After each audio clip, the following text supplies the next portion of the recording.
Hello YouTube, Dave here again. Welcome to day number 2 of my collecting advice and tips videos. It's a series that I thought I would start because I have had people ask about it in the past, and I feel like while there are some, guides out there, some, people, YouTube channels offering advice, I thought I would just sort of give my take on it. Now, as I said in the first video, I do not consider myself to be the definitive source on how to go around building a collection. So what works for me is not likely to work for everybody else out there, but hopefully it'll give people at least a few ideas. So in the first video, the one I did yesterday, I talked about some things you should really keep in mind before you start collecting. Mainly, what it is that you want to collect, why you want to collect it, and the idea of setting what I consider to be realistic goals for yourself. Today I want to talk about the first of 2 major ways to collect things. The thing that once you decide what it is that you want to collect, you need to sort of figure out how you want to go about building that collection. And that's the next important step. Now early on, and you're not going to have to limit yourself to one or the other, I'm going to discuss the 2 separately just, because I don't want these to be super long videos. But, when you're first starting off, it is good to sort of have a method that you focus on, at least in the early beginnings, until you kind of get comfortable or you start learning a few things about, collecting and, get sort of more comfortable with, acquiring items and knowing prices and stuff like that. So the 2 methods that exist, or the 2 major methods that exist, and I will discuss a third one as well later on, is online through like auction sites or Amazon or, places like that, or finding things in the wild. So one of the important things to kind of ask yourself when you start collecting is, what aspect of collecting is most important to me? Is it actually owning the items and having it on your shelf and being able to pick it up and look at it?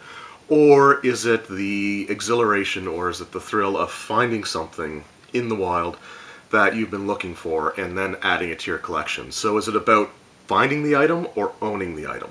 And you may not necessarily know which category you fall into at first, and I'll kind of discuss that as well, but it's kind of a good idea to figure out exactly, what part of it really matters the most to you. If it's just owning it, then online collecting is one of the easier ways to get into the hobby. And if it's all about, the exhilaration of finding something, then eBay is going to be a little bit unfulfilling.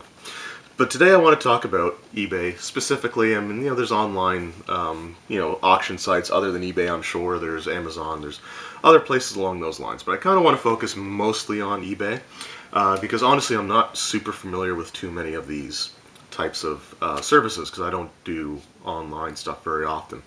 The biggest things I do online are getting the new D&D 5th edition stuff from Chapters because I can save 40% on each book. So that's kind of the extent. But I am familiar still because I do do eBay searches, and I do look through listings, and I have seen some things that I think are going to create situations where it's good to get some advice out there. So first thing is eBay collecting. Now when it comes to collecting communities, there seems to be, in some communities more so than others, and I don't think tabletop role-playing games has really got too much of a toxic community when it comes to eBay collecting. But I've seen things for like video game collectors, retro game collectors, where they seem to despise people that buy their collections on eBay. And the general consensus always seems to be that if they, use eBay, then they're not real collectors, and, they're just in it as a bandwagon thing, and they're not passionate about it. And, that's really, really not true. There are people that, yeah, sure, are going to fall into that category, but to group everyone together that uses eBay as their primary source of finding things isn't really fair. There are some places, for example, where I used to live, we didn't have any local gaming stores. We didn't have any retro video game stores, so really the only option if I wanted to get into a lot of that stuff would have been eBay. So if you're someone who wants to use eBay and, you go onto like online forums and you find that people seem to be really generally toxic towards individuals that use eBay, don't let that discourage you, and don't let that change the way that you want to build your collection. Collecting is more so than just enjoying the hobby of like tabletop role-playing games, for example. Collecting is as personal a thing as you can possibly get. It's solely based off of what you enjoy. So if you enjoy going on, finding something on eBay, getting it, unpacking it, putting it on your shelf, then that's perfect for you. And don't let people make you feel like you're less of a collector or less of a fan of something just because you use eBay as a resource. So that said, there are some things that you are going to want to look out for when it comes to eBay collecting.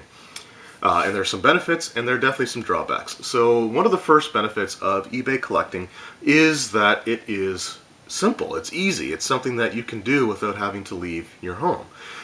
You can just do a search for something, and you can usually find what you're looking for. It's kind of rare that you type something in for a search and not find at least a listing for it. So there's definitely a major convenience factor when it comes to that. That said, sometimes it is difficult to find the item that you necessarily want at a price that you want, and I'll touch on that in a little bit. So there's still some challenge in finding these things, even if it is simpler than going around and visiting all these different local gaming stores hoping that they have some used stuff in stock. So convenience is a major benefit of eBay. Another benefit is a lot of times you can get things in bulk. You can get lots of books or miniatures or just about anything, which saves overall. And that's one of the other major benefits of eBay. I mean, I type in Dungeons & Dragons book lots, and I can find groups of 12, 16, sometimes even I think I saw one that was like 36 books. So you can actually build a collection pretty quickly when it comes to doing stuff like that, and I'll discuss lots in a moment in a little bit more detail, but there is that benefit to it as well. The drawbacks are excuse me. The major drawback is it may be sometimes too simple. So if your main concern, or if you find that you get these things from eBay and it's not as exciting to get it in the mail as you thought it was going to be, then eBay collecting probably isn't for you. An example that I like to use is, finding hard to, come by or rare or more sought after items for your collection. One of the easiest one to identify would probably have to be the Deities and Demigods book for first edition Advanced Dungeons & Dragons. There were two different versions of it that came out. The first two printings had the Cthulhu mythos, and it had, I think, was it the Ulrich stories? Like Stormbringer, I think that was the name of the weapon. I apologize, that really wasn't something that I was too familiar with. Meldeborn, I think, was the name of it, but it had those two types of, it had those two sets of gods and elder creatures and stuff statted in the book. From the third printing on, they were taken out due to copyright issues, and due to having the companies that actually owned those properties for tabletop role playing, which I think was actually Chaosium for both, threatened to pursue legal action. There was a settlement out of court, and anyway, that's a whole other thing. But from the third printing on, the Cthulhu mythos and the Meldeborn gods and all that information was no longer in the books. I think Chaosium still had a credit in the third printing, even though they'd taken them out because they weren't even credited in the first printing as owning those properties. But anyway, that's, again, I'm getting off track. So the thing is that those printings with Cthulhu mythos and the other stuff are one of the more sought after items, and they tend to be something that tend to go quite frequently, but you can usually find them relatively easy still on eBay. People buy them and sell them and do that stuff all the time. So getting this sought after book is a lot easier on eBay. You can just do a search, find the one that you like, pay for it, comes in the mail a few weeks later, and there you go, you got it. So there's a hard to find, sought after book in your collection. Now, if you do that and you get this hard to find item and you feel like you can get this sense of, well, that was kind of too easy, and honestly I don't know how much I'm actually going to read this, so I don't know why I did that. So that's kind of like again, it's too simple. It could be like a buyer's remorse type of thing. And that happens too. There are people that build up instant collections because of how easy it is, and then realize that that's not the part of the hobby that interested them the most, so they end up selling everything off. And sometimes they never get back into the collecting hobby. And then other times they go to rebuild their collection, but they go about it a different way. So there is potential for burnout when it comes to eBay collecting. Another downside of eBay collecting is shipping costs. Now, this is something that I don't think a lot of people really talk about too much when it comes to eBay, but particularly what I found when it comes to tabletop role-playing stuff, particularly Dungeons & Dragons books, you can find really great prices for them on eBay, but the shipping is going to be something that will make it more expensive than it might necessarily be if you found it in the wild. There are some books that, like for me, and this is something I'll touch on a little bit later too, probably in a different video, but for me, I don't really want to spend more than $30 on a used D&D book, and that's like the absolute upper price of what I would pay. Generally speaking, I'd rather pay around 20 to 25, but 30 is sort of my maximum. On a very rare exception, I may go above that, but it's going to be very difficult for me to want to go beyond the $30 mark. But there's some items that I found that I would be willing to pay like $25, $30 for that I can find for about $15 online on eBay, and that's an awesome price. So, but then I look at the shipping, and the shipping's like $27. So I end up paying more for the books than I would if I just held to my price range and waited to find it in the wild. So shipping is something that you have to be very much aware of, because when it comes to these books, they're not light, and it seems like the shipping costs for a lot of these things tends to be through the roof. I mean, most of the shipping costs that I've seen now again, that may just be because of where I live, being in Nova Scotia, Canada.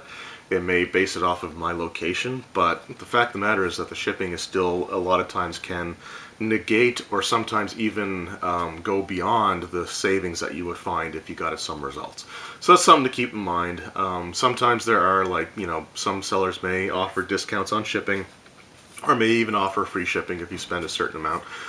So that's something you may want to kind of look out for, and I think Amazon does a lot of that as well. So Amazon does host online third-party sellers as well, so it may be another resource worth looking at, because they may give you that break on shipping. But just be aware of the shipping price and factor that in before you decide to purchase something. Don't just say, hey, I saw this book at the store, it was $30, I see it here, it's only $15, I'm going to pick it up, and then find out that, well, it's $20 for the shipping, so you're paying more for that one, and you have to wait for it to come in the mail than getting the one at the store itself. So those are just, again, some positives and negatives.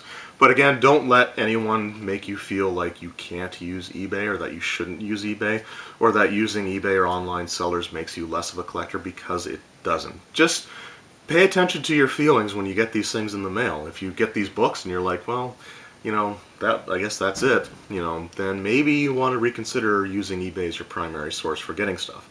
Now, having said all that, I want to move on to some guidelines and advice and things to look out for when you are purchasing stuff off of eBay. Number one, we already talked about the shipping, so I'm not going to discuss that again. I'm not going to beat the dead horse there.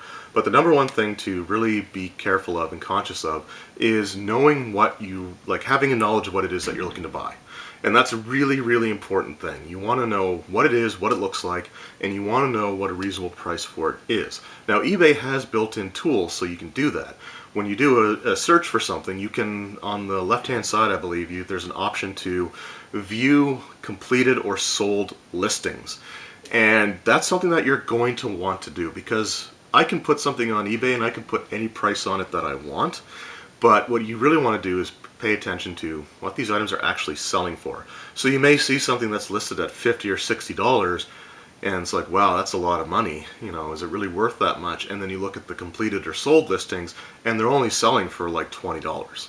So that's something that you should be careful of and conscious of. But it's all built in. eBay has the tools for it. Make sure that you use it.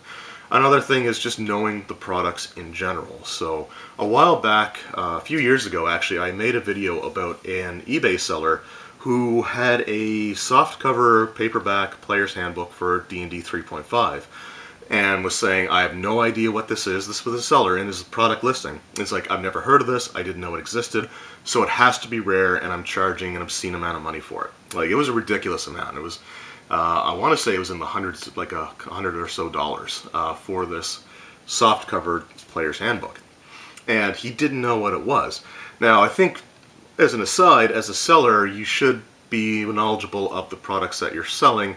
And if you're not knowledgeable, then you certainly shouldn't assume that something is highly valuable because you don't know what it is. That's sort of ignorance on your part. And if I'm going to sell something, I'm going to make sure that I know what it is and price it, fairly and accordingly.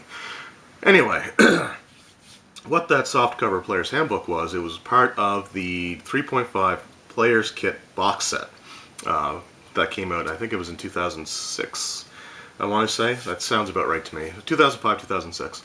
And what it was is it was just a kit for, beginning players. It came with a booster pack of Aberrations Dungeons & Dragons miniatures, so it was part of that set, which I think, no, that one didn't have the set characters inside, but anyway, it did come with a booster of miniatures that you could use. It came with a really nice set of dice, which I kind of wish I had, but I never bothered with the set because I already had 2 Player's Handbooks at the time, and it just, wasn't really interesting to me.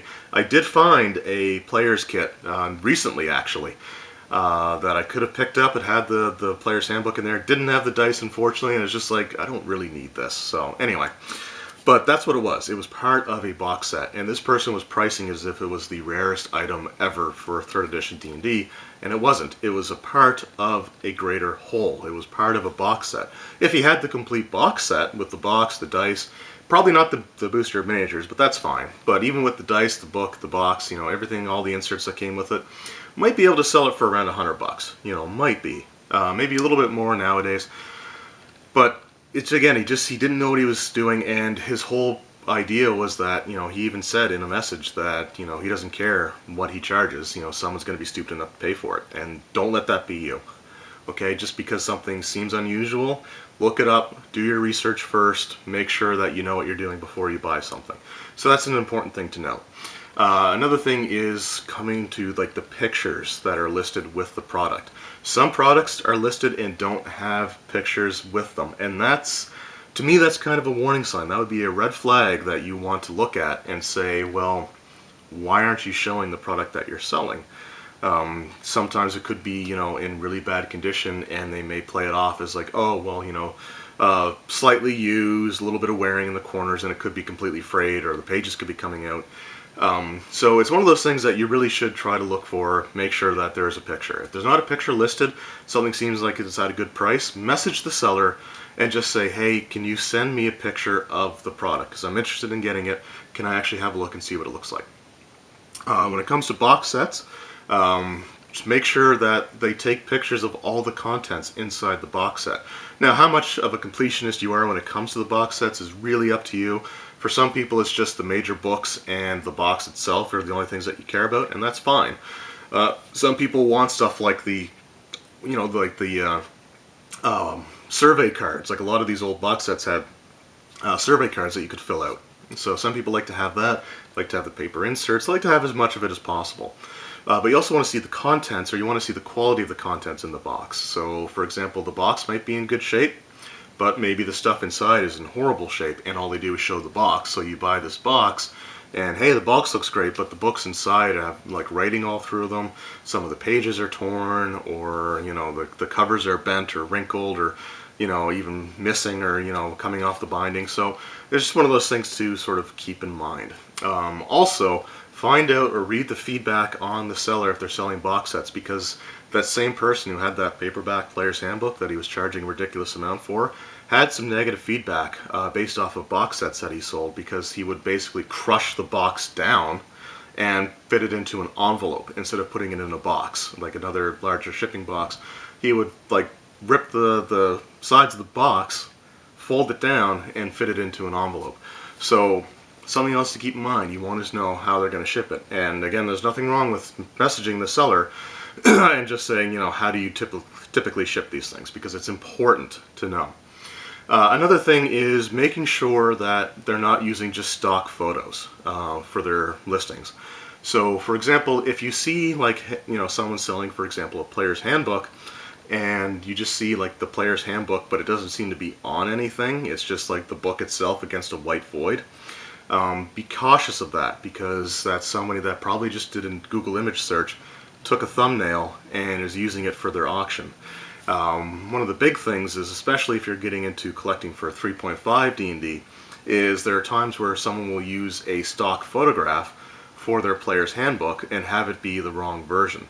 For example, they may have a stock photograph of the 3.5 Player's Handbook, but when you buy it and receive it in the mail, it's the 3.0 one. And so you just, again, that's all goes down to product knowledge.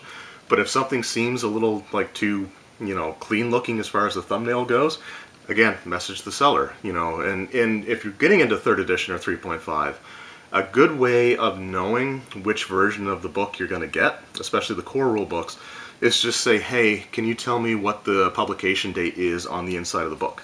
Because some sellers may not even know the difference.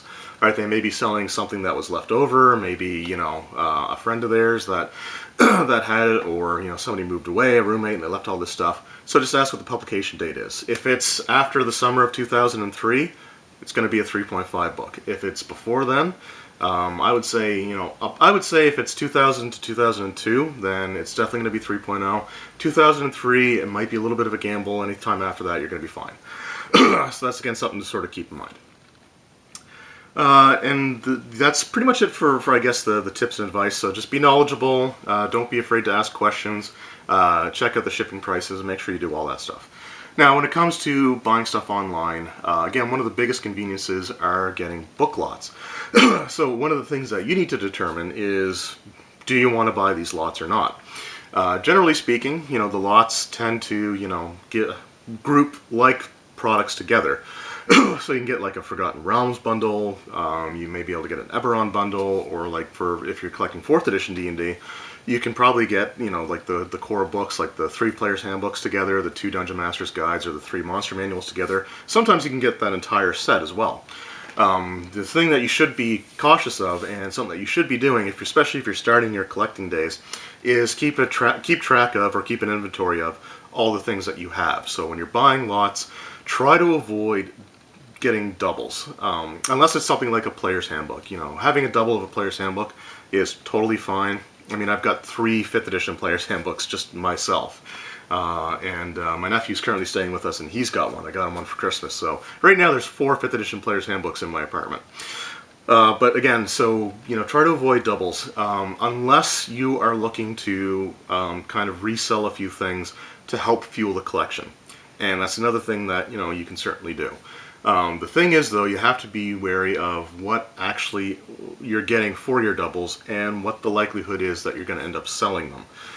For example, if you get like a Savage Species and you get like 2 or 3 of those for 3.0 D&D, may sound great, but that's one of the lesser received books, and it's something that a lot of people just really didn't like and gets a lot of negative reviews. So if you buy lots that have those in the hopes of selling them, you're probably going to be sitting on, at least a spare of those for quite some time.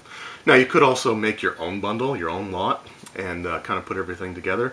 But again, if most of your books are just sort of cast-offs or ones that people really weren't interested in, like, say, Miniatures Handbook, Savage Species, even the Epic Level Handbook is sort of like mixed reviews, or the 3.0 Psionics Handbook, those are things you probably want to avoid doubles of if you're getting into Dungeons & Dragons collecting. So just be wary of your doubles. If you want to get into the process of reselling, then that's fine. I don't have a problem inherently with people reselling things that they pick up. Just don't try to snipe things for the sole purpose of just reselling it at a markup, because to me that's a little bit of an unethical thing to do, especially if you're in the collecting hobby. So just be sort of careful about that. You may be able to talk to your local game shop if you have one, and just say, hey, I bought these lots off eBay, and there's some duplicates in there that, I don't need multiples of. Can I bring them in and get some store credit for them? And, that'd be perfectly fine as well.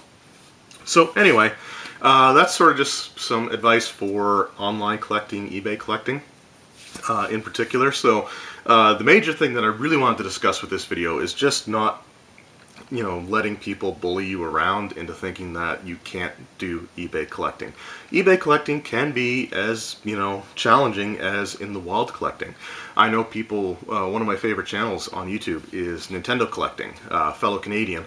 And he's someone that will wait for lower prices, and which is something else that I could probably recommend, is, wait for things to come at a reasonable price. You may find something that you really, really want, but if it's way too expensive, hold off. Take your time with it, be patient, and you can usually find something at a better price later on down the road. So that's one of the last things that I would say probably when it comes to eBay collecting. But this is someone that, uses eBay and spends a lot of time on it, doing searches, setting up automated searches and notifications, and sometimes it can be very challenging to actually get the items that you want on eBay as well. So again, it doesn't make you less of a collector if that's how you go about building your collection. And again, you're not going to be limited to, like, just because I'm saying that at the beginning you should sort of focus on how you want to start your collection, doesn't mean that if you pick eBay collecting when you first start that that's the only way you're allowed to get the books. I mean, that's ridiculous, right? But again, just some ideas for what to do if you decide to do eBay collecting. So tomorrow I want to talk about just some piece of advice or some general things for finding stuff in the wild. Anyway, I hope you guys enjoyed this video. Hope it was at least slightly helpful. Thank you guys very much for watching. I got a lot of positive response actually from the first part, so I'm hoping that this series might actually be something that people could find useful. Anyway, again, thank you guys very much for watching. Hope you enjoyed, and we'll see you next time.